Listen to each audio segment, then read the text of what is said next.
All right, so the more you do on the older vehicles, the more seems to need to be done. So running good and everything like that, but I've got a rough idle sometimes, a little bit of backfire in the throttle. I know TPS is good. O2 sensors are good, whether being an OBD2. It's not real good to put them on a scanner. I don't really think it gives me that much info. But one thing I am going to do, I've taken everything off, cleaned the throttle body and all that stuff, but I haven't done the idle control.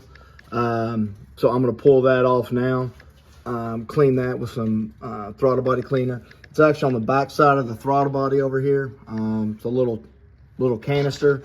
I think it's a T20. It's got two hex screws holding it on. So I'm going to pull that off, clean it real good. Seems to be kind of a common culprit that would cause most of these symptoms. So we're going to get it off and see if that solves the problem. All right, so here's your throttle. Your air control, idle air control is right here. You just got a little clip on it on the end. You pull that off side to side. And then right here, and then on the bottom side is a T20. When you take it out, just watch out, there is a little O-ring inside, but we'll take it out and I'll show you what it looks like once it's out. All right, so I got it out. The video didn't take, but it was gummed up, greased up.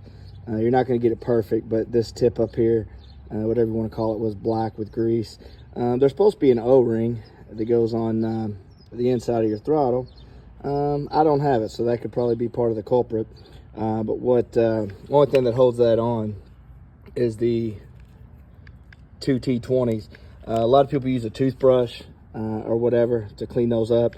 I got a small wire brush, lightly, used it to get it off with a rag, and then just some carb cleaner. So gonna get it cleaned up, finish it up, get it in, and see if it solves my problem. Cross your fingers. All right, you also want to try to spray some up in to the housing. Sometimes it's easier to take your throttle body off. It's actually only 4 10mm bolts that hold it on, but I prefer to do stuff the hard way. So we'll get this back together and see how it solves the problem or if it doesn't. All right, so as of now, still running a little bit rough, but tack's not jumping and it sounds fine. So it always sounds like it's got a little bit of rumble because of the way I've got the exhaust ran. I'm running 2.5 on it, but so far so good. No check engine lights. Maybe just need a good cleaning, but I'm probably just putting a band-aid on an inevitable fix.